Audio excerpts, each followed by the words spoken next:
Boa noite aos internautas, ao pessoal que nos acompanha pelo Facebook do Pátria do Evangelho. Tenham todos uma boa noite, a comunidade Vida Nova também. Hoje nós vamos fazer a nossa exposição das segundas-feiras, cobrindo o nosso companheiro Aurélio, que ainda se encontra doente. Então, com muito gosto, muito prazer, que a gente vem aqui substituí-lo. Agradecemos também a espiritualidade que tem nos dado força para tudo isso. Então eu vou convidar a todos para que façamos uma prece, fechemos os nossos olhos, busquemos pensar a figura doce do nosso Mestre Jesus, de Deus nosso Pai, agradecendo por mais essa oportunidade, por mais esta noite, que foi concedido a todos nós estarmos aqui, nesta casa bendita, nesta casa onde está cheio das energias do nosso Mestre Jesus, que foram trazidas pela direção do Pátria do Evangelho, que possamos aproveitar esse momento para unir, fortalecer tanto o nosso corpo físico como o espírito, a fim de que todos nós possamos sair daqui fortalecidos, compreendendo um pouco mais os ensinamentos do nosso Mestre Jesus. Divino Mestre, permitir que os teus prepostos possam visitar todos os nomes que constam nas nossas listas de preces, nos nomes que estejam passando pelos nossos pensamentos neste momento, e que cada um possa sentir neste momento a mesma paz, o mesmo equilíbrio que estamos sentindo nesse momento. Rogamos também o auxílio da direção espiritual, para que possamos encontrar as melhores palavras, a fim de que todos nós possamos sair daqui compreendendo um pouco mais dessa doutrina maravilhosa. Divino Mestre Jesus, pedimos a vossa permissão para o início de mais essa atividade. Sê conosco, que assim seja. Bem, hoje nós vamos falar sobre um texto do livro O Evangelho segundo o Espiritismo. Está no capítulo 2, Meu reino não é deste mundo. O tema está nos itens 5 a 8, que fala sobre o ponto de vista. E nós vamos usar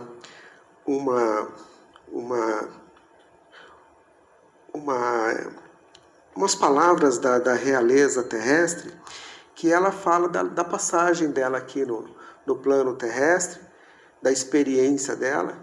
E aí nós vamos usar esse texto para exemplificar o significado do ponto de vista. Mas o nome que está no capítulo 2, Meu reino não é deste mundo, é muito oportuno para o nosso conhecimento. Jesus disse a Pilatos: Eu sou rei, mas meu reino não é deste mundo. Por que será que Jesus disse que ele é rei, mas o reino dele ainda não é deste mundo? Poderia ser o reino desse mundo se nós estamos vendo tantas guerras, tantas atrocidades, tanta fome, tanta dor, tantas pessoas passando frio. O dia que o reino de Jesus for deste mundo, nada disso mais vai ter. Então, quando Jesus diz que o seu reino ainda não se instalara nos círculos da luta humana aqui na Terra, ele quer que compreendamos que é sobre o reino moral que precisamos crescer e aprender. O crescimento moral é colocar a moralidade em dia, a prática da caridade, da humildade, tirar o orgulho e o egoísmo, a vaidade. A realeza moral de Jesus governa e nos ensina para buscar nossa evolução. Jesus não veio para salvar nenhum de nós, não. Jesus não veio nos salvar. Jesus veio nos ensinar a nos salvar. Para a gente se salvar, a gente precisa começar a fazer as coisas certas. Porque não adianta eu ficar fazendo um monte de coisa errada e depois falar assim, Jesus vai me salvar. Eu sei que Jesus vai me salvar, porque se eu não me consertar nessa encarnação, eu vou me consertar em outras encarnações. mas o quanto antes para a gente é melhor, né? Então Jesus não veio salvar-nos, ele veio nos ensinar a nos salvarmos. Sem a realeza moral de Jesus e de toda a sua equipe de mentores espirituais, que não são poucos, os mentores espirituais que trabalham nessa grande seara de Jesus, não são poucos, né? Para buscar a nossa evolução. Eles vêm nos ajudar. Sempre está vindo algum espírito evoluído que se encarna entre nós para nos trazer conhecimento. Se a gente voltar um pouquinho ao nosso passado, não muito distante, pertinho, nós vamos encontrar Chico Xavier, que deixou uma obra medonha sobre a doutrina espírita. Nós temos a Irmã Dulce, a Madre Teresa de Calcutá, São Francisco de Assis e tantos outros espíritos ilustres que encarnaram entre nós e nos trouxeram tantos ensinamentos. São mentores espirituais dessa grande pleiade de espíritos do Mestre Jesus. Eles vêm também trazer para todos nós conhecimentos, experiências, para que a gente possa, com os conhecimentos e com as experiências, a gente aprender. Então é através dos conhecimentos e ensinamentos que nós vamos modificando o quê? O tema da nossa teoria, o ponto de vista. Cada um de nós tem um ponto de vista. Quando a gente analisa qualquer coisa, por exemplo, um candidato da política, cada um tem um ponto de vista. Cada um tem um ponto de vista. Não é nesse aspecto que nós vamos analisar hoje isso, certo? Quando a gente vê um pássaro, cada um vê, olha que olho lindo, outro vê o rabo bonito, outro vê, o bater da asa. Cada um analisa a coisa de um ponto de vista diferente. Então, essa diferença que nós temos entre nós é que faz com que a gente cresça.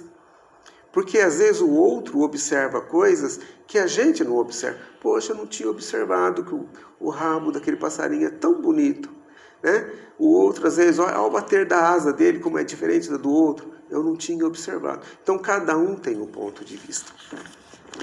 Mas nós vamos falar sobre o ponto de vista, mas antes nós vamos ver o que significa ponto de vista segundo o dicionário. Segundo o dicionário, ponto de vista é a nossa opinião, visão, ideia, entendimento que se chega a respeito de determinado assunto, situação, coisa ou pessoa. Então é aquilo que nós já combinamos, nós já falamos, né? Então é o ponto de vista de cada um. Agora esse ponto de vista, ele pode ser individual, ser nosso, quando é de um único indivíduo, ou pode ser coletivo, quando muitos indivíduos têm a mesma opinião. Nós aqui na doutrina espírita, nós temos um ponto de vista sobre a doutrina espírita. Para nós é a mais edificante, a que mais nos esclarece, a que mais nos ensina. Coletivamente aqui nós temos entendimento. Quando nós abrimos esse leque de entendimento lá para fora, isso se modifica. Porque outros terão outras opiniões. Então, uma outra coletividade terá uma opinião diferente. E uma coletividade vai aceitar o que nós aceitamos na doutrina espírita. Então, para nós, a doutrina espírita é a mais esclarecedora. É o nosso ponto de vista, né? É a forma como vemos as coisas. E essas formas são modificadas conforme vamos adquirindo conhecimentos ao longo da nossa experiência. Então, conforme nós vamos crescendo, nós vamos modificando a nossa experiência e o nosso conhecimento. Nós vamos aprendendo. Quem de nós não fala assim, puxa vida, eu gostaria de ter a experiência que eu tenho hoje há 30, 40, 50 anos atrás. A gente estaria fazendo coisas melhores, né? Os nossos erros seriam diferentes ou seriam menores. Tudo isso é o quê? Aprendizado. E que bom que nós vamos mudando as nossas opiniões e atitudes conforme vamos adquirindo conhecimento. Por quê? Porque a partir do momento que a gente modifica, a gente reconhece aonde errou. Puxa vida, não deveria ter feito aquilo. né? Então, eu não consigo mudar o meu passado? Não, mas eu consigo mudar o que eu vou fazer daqui para frente. Então, considerando o tema, o ponto de vista que está no Evangelho segundo o Espiritismo, nós podemos separar as opiniões entre, agora focado na doutrina espírita, né? Aqueles que acreditam na vida futura e aqueles que não acreditam na vida futura. Aqueles que acreditam na vida futura, que sabem que nada disso vai se acabar só com a presente encarnação, eles aceitam as tribulações da vida com mais paciência, porque sabe que é de curta duração. Todos nós temos aqui uma curta duração. Nós temos um tempo de chegada e um tempo de partida.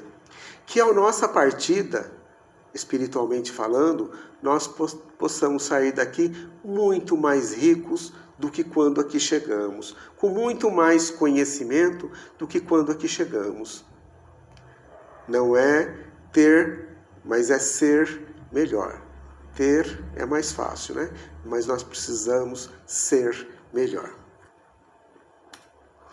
A morte nada tem de apavorante, porque não é mais a porta do nada. Que bom, né? A gente fala assim, morri, acabou tudo. Não, a vida vai continuar. Eu vou continuar trabalhando, eu vou continuar estudando, eu vou continuar aprendendo, eu vou ter outras oportunidades, porque eu sei que eu não vou sair daqui perfeito. Nós somos criados espíritos perfectíveis? Somos. Um dia seremos perfeitos? Somos, seremos. Mas hoje ainda nos falta muito para ser espíritos perfeitos. Agora, se eu tivesse só essa encarnação para me ser perfeito, que desânimo. Não é possível, eu não vou conseguir isso. Eu falo por mim, eu não vou conseguir isso. Eu vou precisar de mais encarnações.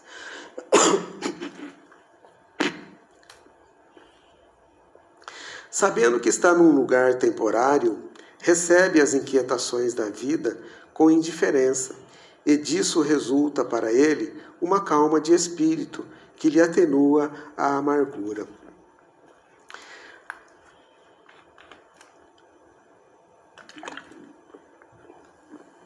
A gente sabe que a gente está aqui temporariamente. E a gente sabe que as vicissitudes que nós temos aqui na presente encarnação, as dificuldades, as dores, as desilusões, nos são colocadas para todos nós, para o nosso aprendizado.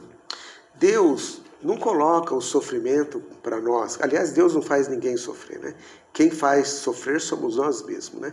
Deus coloca as suas leis. Se nós seguirmos as leis divinas, nós não sofreremos.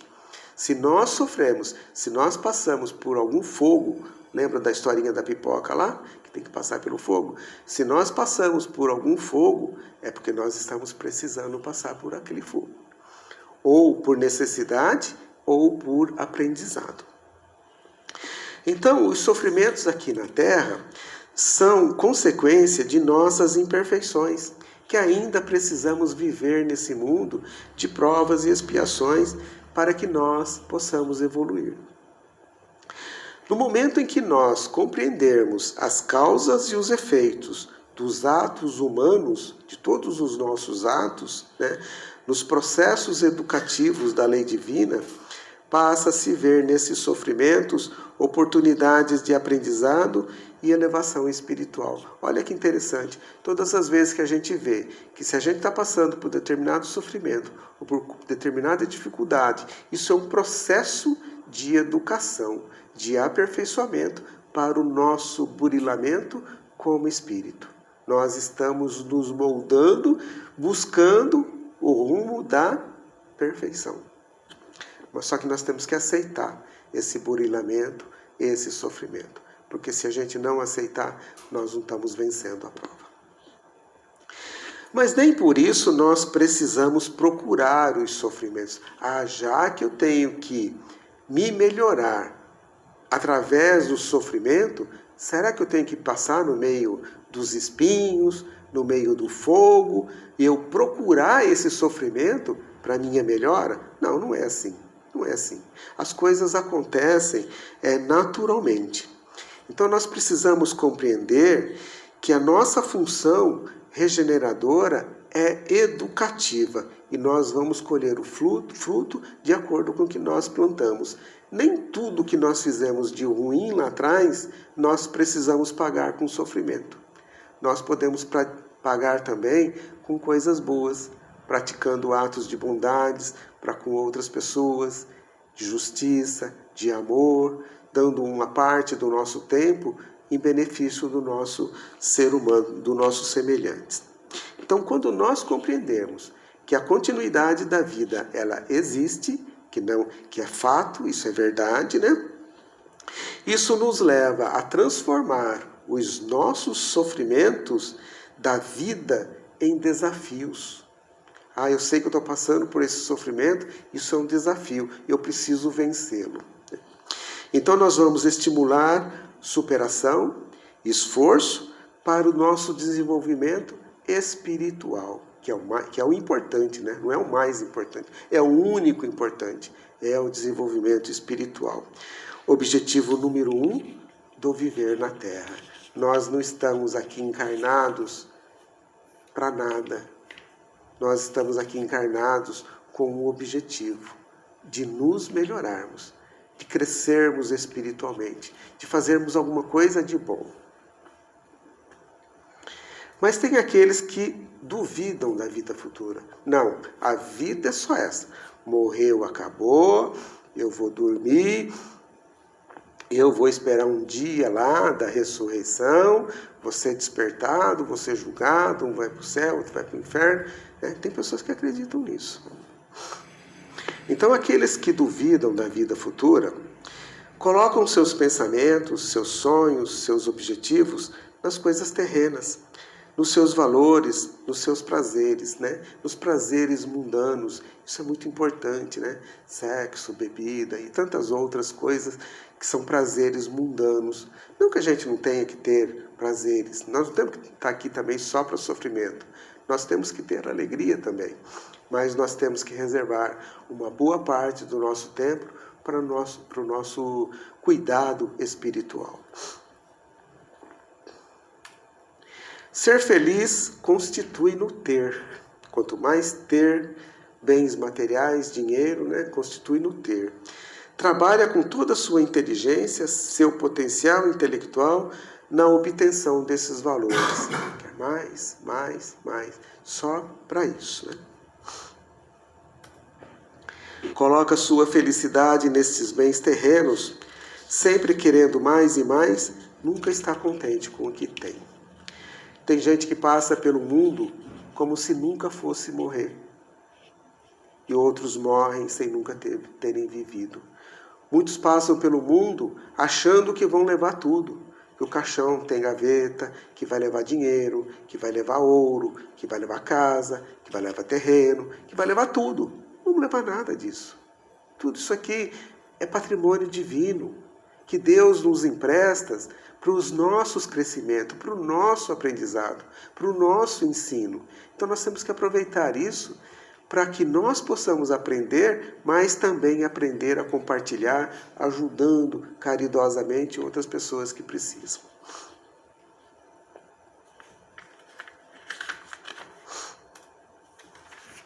Aí continua, quando perde um destes bens, lhes traz contrariedade e sofrimentos. Me roubaram um carro. Nossa, é uma loucura. E o que eu vou fazer da vida? Parece que eu perdi a vida, né?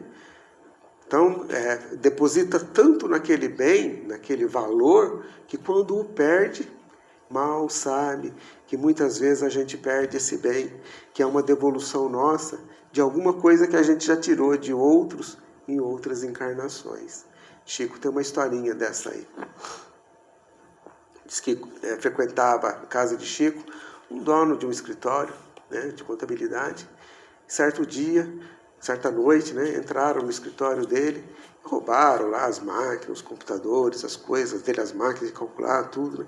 No outro dia ele foi lá para o Chico, Chico, estou muito triste hoje. Chico, por que você está triste? Não sei o que, porque entraram no meu escritório, roubaram todas as minhas coisas. Meu irmão, fica feliz. É bom a gente começar a devolver aquilo que a gente tirou lá atrás. Ou seja, provavelmente alguma coisa que a gente já tirou de alguém e agora nós estamos devolvendo. Uma decepção, uma esperança frustrada, uma ambição satisfeita, uma injustiça de que é vítima, fazem da sua vida uma angústia perpétua. Quer dizer, a pessoa não pode ser contrariada. Se ela for contrariada, se ela sofrer uma injustiça ou uma angústia, ela fica extremamente deprimida, a ponto até de falar, pô, não mereço nem viver mais por causa disso, né? Porque só deposita a sua força, a sua confiança nisso. É como criança que não vê nada além de seus brinquedos. Nós somos crianças, a gente brigava, né, entre aspas, né, por uma figurinha, uma bolinha, um peão, alguma coisa, né, por bobeiras. Hoje a gente fala assim, poxa, que bobeira, né, por causa daquilo, por causa disso. A importância atribuída aos bens terrestres está sempre na razão inversa da fé na vida futura. Quanto mais apegados às coisas materiais, menos apegado às coisas espirituais. Quanto mais apegado às coisas espirituais, menos apegado às coisas materiais. Isso que é importante. Então nós vamos compreender bem essa situação, né, daqueles que acreditam na vida futura, acompanhando agora comigo a história dessa rainha, intitulada no Evangelho segundo o Espiritismo, de uma realeza terrestre. Eu vou pedir a todos que acompanhem comigo o texto. Eu sei que tem muita gente aqui que já conhece o texto, né? Porque já estudamos isso no Evangelho segundo o Espiritismo. Uma realeza terrestre. Quem melhor do que eu poderá compreender a verdade destas palavras de nosso Senhor? Meu reino não é deste mundo? O orgulho me perdeu sobre a terra. Quem, pois, compreenderia a insignificância dos reinos deste mundo se eu não o compreendesse? Que carreguei comigo da minha realeza? Nada, absolutamente nada. E como para tornar a lição mais terrível, ela não me seguiu até o túmulo. Rainha eu fui entre os homens, rainha eu acreditava entrar no reino dos céus. Então ela se achava rainha aqui e ela achou que depois que ela morresse, até o túmulo ela seria levada como rainha. Quanta desilusão, né? Jesus disse que o meu reino não é deste mundo e de fato não é mesmo. Nós sabemos que existem muitas moradas na casa do Pai. Não sou eu que estou dizendo isso, não. Quem disse foi Jesus. A doutrina espírita só vem esclarecer melhor isso. Quando a gente diz que há muitas moradas na casa do Pai, há outros mundos melhores do que o nosso, iguais ao nosso, piores do que o nosso. E se nós queremos ser merecedores de mundos melhores do que o nosso, nós precisamos ser melhor. É pecado ser rei, ser rainha? Não. Mas é pecado como a gente conduz o nosso cargo de rei ou rainha. Vamos continuar a história, vocês vão entender. Que desilusão, que humilhação, quando em lugar de ser ali recebida como soberana, vi acima de mim, mas bem acima, homens que eu acreditava bem pequenos e que desprezei, porque não eram de um sangue nobre. Então eu compreendi a esterilidade é improdutividade, né? Das honras e das grandezas que se procura com tanta avidez é desejo sobre a terra. Então, ela como rainha, ela menosprezava os seus escravos, porque ela mesma diz no texto que não eram de sangue nobre. Ela sim era de sangue nobre, os outros não. Então ela menosprezava. E quando ela retorna para o plano espiritual, ela vê esses espíritos num patamar muito, mas muito acima dela, bem melhor do que ela. Para se preparar um lugar neste reino, é preciso a abnegação, é deixar de olhar para si próprio, né? A humildade, a caridade em toda a sua prática celeste, a benevolência para com todos.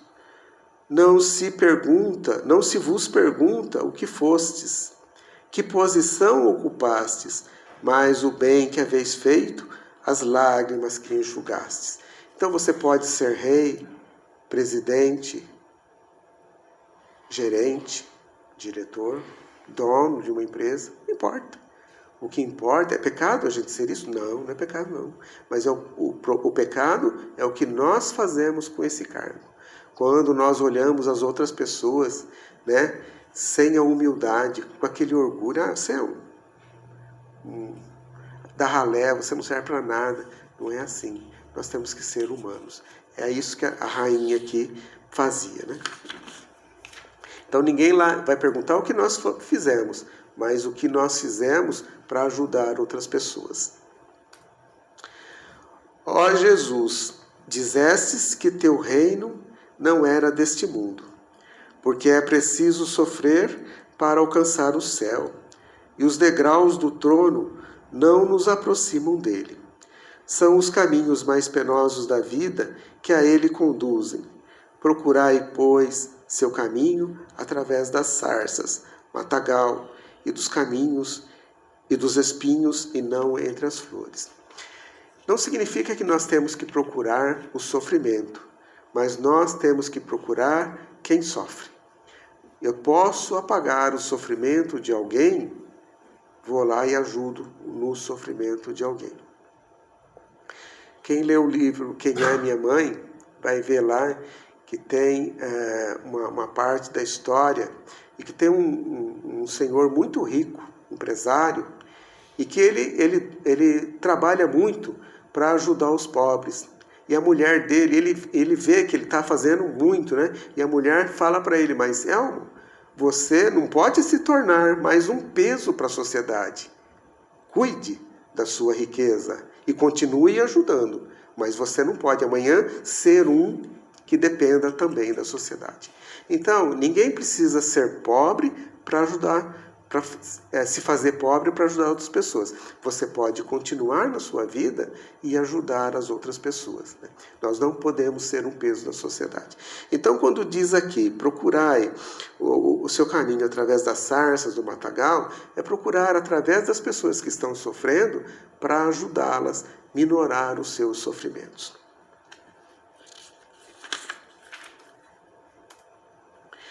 Os homens correm atrás dos bens terrestres, como se os devessem guardar para sempre. Mas aqui não há mais ilusões. Eles se apercebem logo que não agarraram senão uma sombra e negligenciaram os únicos bens sólidos e duráveis, os únicos que lhes são de proveito na morada celeste, os únicos que podem a ela dar-lhes os acessos. Então, as coisas materiais são importantes para nós, para o nosso crescimento, para nós ajudarmos as outras pessoas. Mas aquilo que nós fazemos para os outros é a riqueza que nós vamos levar. Por isso que Jesus disse, né? Guardai o ouro do seu coração. Não é o ouro que o ladrão rouba, que corrói, mas o seu coração ninguém vai roubar. O ouro do seu coração são as coisas boas que nós fazemos. E aí ela pede assim: tende piedade daqueles que não ganharam o reino dos céus. Ajudai-os com as vossas preces, porque a prece aproxima o homem do Altíssimo. É o traço de união entre o céu e a terra. Não esqueçais. É uma rainha de França, Havre, 1863. Então ela trouxe essa mensagem para nós em 1863. Então a gente precisa ajudar aqueles que partiram desta vida também e que muitas vezes não tiveram as mesmas oportunidades que nós tivemos. Às vezes a gente conhece alguém que foi extremamente violento, extremamente ruim, um parente, um amigo, ou mesmo desconhecido, né? Por exemplo, um Hitler da vida, um Saddam Hussein e tantos outros, né? Então essas pessoas também precisam de oração. São espíritos, são filhos de Deus, são nossos irmãos. Então a comunicação desse espírito que se apresentou como rainha de França em Havre merece a nossa atenção e reflexão, visto que não somos reis e rainhas. Temos, todavia, nossos pequeninos reinos, onde nos julgamos poderosos. Aqui mando eu. Às vezes a gente já escutou isso, né? Ou num chão de fábrica, de piso, de escritório, ou mesmo em algum lar. Aqui mando eu. Os nossos pequeninos reinos, né? São os nossos lares, o nosso marido, a nossa esposa, ou as nossas mães, posições sociais, professores, não importa. Precisamos repensar quando a gente fala, aqui mando eu. Como nos comportamos nesses casos? Muitas vezes a gente tem que olhar e a gente fala assim, puxa vida, lá atrás, como a gente era tão bobinho, né? Quando a gente via essas coisas, outros fazendo, ou às vezes até a gente mesmo fazendo.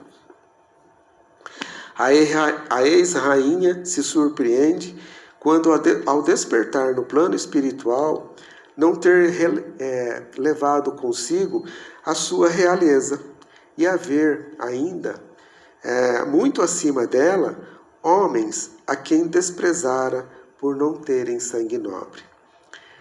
Precisamos analisar o nosso cotidiano, ou seja, o nosso dia a dia, como nos comportamos, com os nossos pensamentos, com os nossos atos, com as nossas palavras. Será que a gente machuca quando a gente fala?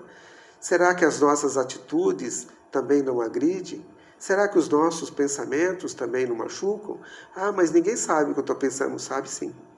Sabe sim. Talvez o Noel não saiba, mas tem quem sabe que nós estamos pensando. Então não adianta desejar o mal para alguém. Não, eu? Não estou não. Tá sim. Deus sabe. Os mentores espirituais sabem.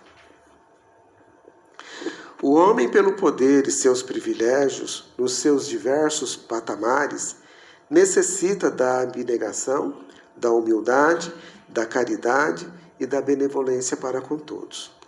Todos temos que trabalhar para desenvolver a inteligência. Todos. Espíritos superiores, espíritos inferiores, todos nós temos que trabalhar. Todos nós temos que estudar. Aí tem gente que fala, mas eu vou deixar para a próxima. Eu vou trabalhar na próxima, eu vou estudar na próxima. Você já está aqui já, gente. Faz já, né? Estuda já, trabalha já. Está aqui, vamos aprender. Né? Se a gente não faz isso, a sociedade nos... Eu aprender computador, isso é um bicho de 7 cabeças. Vou nada. E na hora que você está passando o seu cartãozinho lá no caixa eletrônico, você está fazendo o quê? Informática. E na hora que você está entrando no WhatsApp, você está usando o quê? Informática. Então, ou pelo amor ou pela dor, mas nós vamos aprender. A sociedade vai empurrar a gente e nós vamos aprender. Então, todos nós, espíritos superiores e espíritos inferiores, não temos privilégios. Ninguém de nós aqui é privilegiado. Ninguém aqui, Deus falou assim, não, Deus me fez perfeito. Deus fez Jesus perfeito. Não. Senão, porque os atributos da divindade, um dos atributos da divindade é a justiça. E se ele é justo, não é justo ele fazer um espírito perfeito e outro para passar por sofrimento. Então Jesus adquiriu esse espírito celeste que ele é, porque ele trabalhou para isso. E nós precisamos também trabalhar para atingirmos este grau de perfeição. Então não há privilégios na lei divina. Todos nós fomos feitos iguais e todos temos as mesmas oportunidades para evoluir. A rainha que veio nos contar a sua experiência após a morte, percebeu então que Deus não privilegia nenhum de seus filhos, que dá oportunidades a todos através das quais devem se desenvolver. Para penetrar no reino de Deus, somente as ações nobres em favor dos outros se constituem a chave que abre a porta desse reino de paz e felicidade. Nós queremos esse reino melhor? É só pegar essa chave e trabalharmos por ela, buscando sempre ajudar a outras pessoas. A doutrina espírita, como ponto de vista nosso, ela expande os nossos pensamentos, abre novos horizontes. A partir do momento que eu vejo pessoas que nascem neste mundo, estropiadas, cegas, aleijadas, coitadinho, um bebê recém-nascido. Que Deus injusto, gente! A partir do momento que nós conhecemos a doutrina espírita e fala assim, todos nós tivemos outras existências e vamos ter outras reencarnações, nós vamos entender que aquele espírito está precisando passar por tudo aquilo. Então ela expande horizontes. A doutrina espírita mostra que essa vida é um elo no conjunto harmonioso e grandioso da obra do Criador. Então essa vida é um elo de uma corrente enorme, que nós estamos aqui buscando alcançar o próximo elo. Numa outra encarnação, o próximo elo. Quantos elos faltam? Não sei. De mim eu sei que faltam muitos, porque eu estou muito além daquilo que eu preciso ser. Né? A doutrina espírita mostra a solidariedade que liga todas as existências do mesmo ser. Todos os seres de um mesmo mundo e os seres de todos os mundos. Nós não estamos aqui por acaso. Eu não estou colocado na minha família por acaso. E nem vocês estão nas vossas famílias por acaso. Nós estamos ali, somos responsáveis para ensinar, para aprender e fazer o melhor. Quem das nossas famílias não tem ninguém que seja melhor do que nós? Todos nós os temos. Quem de nós nas nossas famílias não tem que seja pior do que nós? Todos nós os temos. É dever nosso aprender com aqueles que sabem mais, é dever nosso ajudar aqueles que sabem menos ou que estão passando por necessidade. É isso que a doutrina espírita expande para todos nós. E além disso também, como diz o texto aqui, né, todos os seres de um mesmo mundo e os seres de todos os mundos estão interligados. Então, nós não estamos aqui jogados nesse planeta Terra, assim, joga aquele povo lá e deixa eles viverem. Não. Deus cuida de cada um de nós.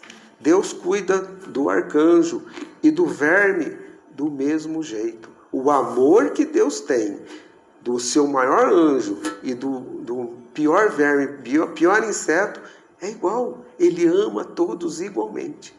Então o amor de Deus, ele é universal. E é isso que Jesus veio nos ensinar. É esse amor universal. Nós temos, como nós falamos aqui, mundos superiores, mundos inferiores, que são os nossos, né? E todos eles estão interligados. Então todas as vezes que eu vejo um ser humano que esteja precisando de ajuda, eu tenho que dar a mão a ele para ajudar ele a subir.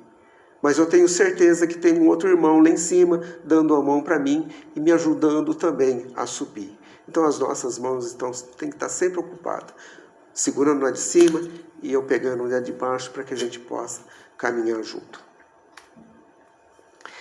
A doutrina espírita dá base e razão à fraternidade universal, à ajuda universal. Era isso que eu tinha para passar na noite sobre esse nosso ponto de vista sobre a doutrina espírita. Agora nós vamos para a segunda parte da nossa reunião, que são os trabalhos de paz.